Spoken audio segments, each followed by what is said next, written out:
E aí, pessoal, vou mostrar aqui para vocês como um singelo hábito é capaz de, às vezes, dificultar o seu emagrecimento e aumentar a sua compulsividade por doces. E para eu simplesmente referenciar, a base do meu vídeo foi feita a partir desse artigo científico publicado em 2023 por uma ótima revista que é o Cell Metabolism. Lembrando que é uma revista que tem esse artigo em Open Access, então caso você queira ler na íntegra, ler todas as etapas dele, é só você acessar pelo DOI ou pelo título. Mas a ideia desse vídeo é simplesmente fazer um resumo desse artigo citado, tá bom? Então, basicamente, eles iniciaram o artigo falando que o seu corpo ele é completamente dependente e carente de energia. Ele quer energia, ele quer ATP. Então, ele tem diversos mecanismos, diversos sensores. É como se ficasse lá com um sensorzinho o tempo inteiro em busca de energia. Então, vamos dar um exemplo, uma questão visual que afeta, por exemplo, sua necessidade de um consumo energético. Você está lá andando no shopping, fazendo suas compras, aí você bate o olho naquele sorvetinho mequetrefe sem sabor nenhum no McDonald's, por exemplo. Você deseja aquilo, você quer aquilo e tá lá você na fila comprando um sorvetinho, mesmo se você acabou de almoçar, por exemplo, lá no salão, no setor de alimentação. Por quê? Porque o seu corpo ele sabe que é um alimento que tem uma densidade energética extremamente elevada e vai te dar tudo o que ele quer naquele singelo momento, naquele rápido momento, já que não tem uma digestibilidade muito difícil. Então, basicamente, um mecanismo por trás disso, basicamente você tem três macronutrientes, você tem os carboidratos, você tem as gorduras e você tem as proteínas. Em 1 grama de carboidrato, nós temos 4 calorias. Em 1 grama de proteína, nós temos 4 calorias. Em 1 grama de gordura, nós temos 9 calorias. Então, você percebe que um alimento, o nutriente que tem a maior densidade energética por grama acaba sendo as gorduras.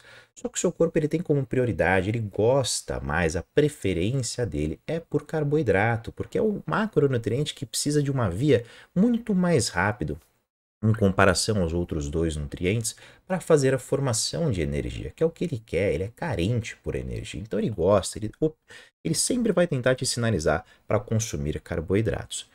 Só que imagina se você fornece um alimento para ele que é rico em carboidratos e rico em gordura. É tudo o que ele quer, como se fosse uma droga para ele. Porque você está dando um alimento, o nutriente que ele mais gosta, que é os carboidratos, e o nutriente que tem a maior densidade energética, que é a gordura, que em 1 grama nós temos 9 calorias. Então vou mostrar um visual para vocês. Batata frita, uma pizza, um hambúrguer, um rodízio de japonês lotado de fritura, ou seja, uma associação de alimentos ricos em carboidratos e ricos em gordura. Uma batata, por exemplo, contém carboidrato, mas quando você fornece lá no óleo de imersão para fazer essa fritura, ela acabou também de se tornar rica em gordura. É tudo que seu corpo quer. Energia de prioridade e alta densidade calórica, sem necessariamente ter muita dificuldade nessa digestibilidade, porque às vezes não tem muita fibra. Então aqui é só para mostrar, por exemplo, alguns sensores que o seu corpo tem para buscar essa energia de uma maneira insaciável que acaba dificultando o seu emagrecimento. Então, como metodologia do artigo, ele falou assim: será que se você adicionar um singelo alimento, né, que não tem tanta influência assim nas suas calorias, que não vai alterar tanto os seus fatores antropométricos, ou seja, seu peso, sua circunferência de cintura, será que isso é capaz de mudar o seu hábito alimentar? Será que isso é capaz de gerar uma compulsividade, uma alteração em comportamento? Então, basicamente, eles dividiram os indivíduos, a amostra, que eu vou mostrar a amostra para vocês no próximo slide, em dois grupos. E durante 8 semanas, esses dois grupos foram divididos em que um grupo consumia um iogurte 2 vezes por dia, seja no café da manhã, no lanche da tarde, ou como sobremesa do almoço e sobremesa do jantar, que era riquíssimo em gordura e rico em carboidrato. Da mesma maneira que o outro grupo, o segundo grupo, consumia um iogurte nos mesmos critérios, só que esse iogurte ele era reduzido em carboidratos e reduzido em gorduras. Então, alta gordura, alto carboidrato, pouca gordura, pouco carboidrato. 8 semanas consumindo. O grupo estudado eram como fatores de inclusão serem indivíduos saudáveis, que não eram obesos, não tinham uma resistência à insulina, não tinham uma hipertrigliceridemia, ou seja, fatores que poderiam já influenciar a vontade por um aumento de compulsividade. Tá bom? Eles quiseram tirar todos esses fatores que poderiam gerar erro e uma má interpretação dos resultados. E depois, tanto no início como no final dos estudos, esses indivíduos, esses dois grupos, foram submetidos a dois testes. O primeiro teste era consumir um pudim que era riquíssimo em, na verdade, dependia, né? Eram várias porções de pudim. Que o pudim um, por exemplo, tinha 0% de gordura.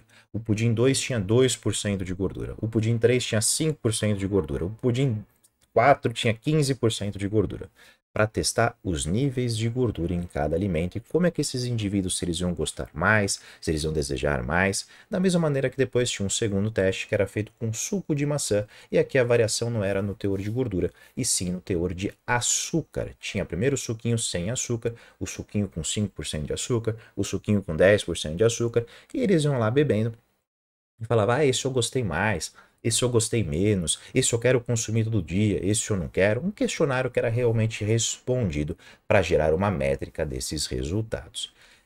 E lembrando que depois dessas 8 semanas, só da simples adição de um iogurte, seja rico em gordura, rico em carboidrato, ou sem gordura, sem carboidrato, não houve alterações antropométricas e nem laboratoriais. Não houve alteração no peso, não houve alteração na resistência à insulina, não houve alteração em nada, porque foi mantido o padrão alimentar durante essas 8 semanas.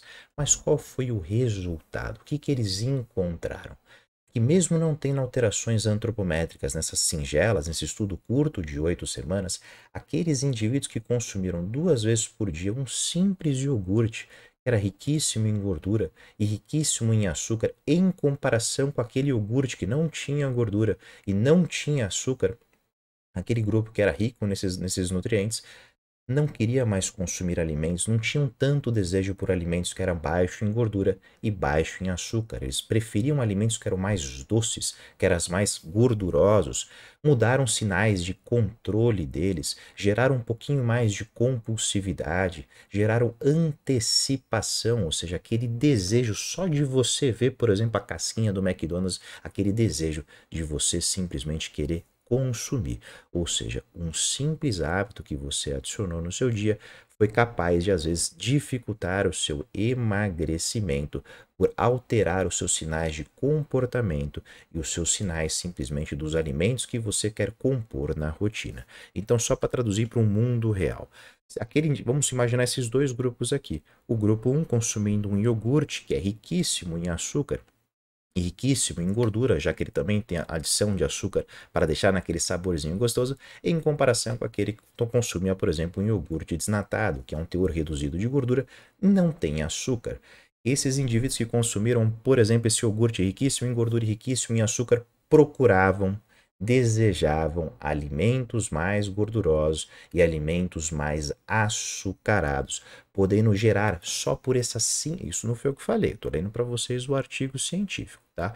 Só esse singelo hábito que foi adicionado no seu dia foi capaz de gerar uma possível início de uma compulsividade e o desejo, a procura, por exemplo, por alimentos mais adocicados e mais gordurosos, tá bom?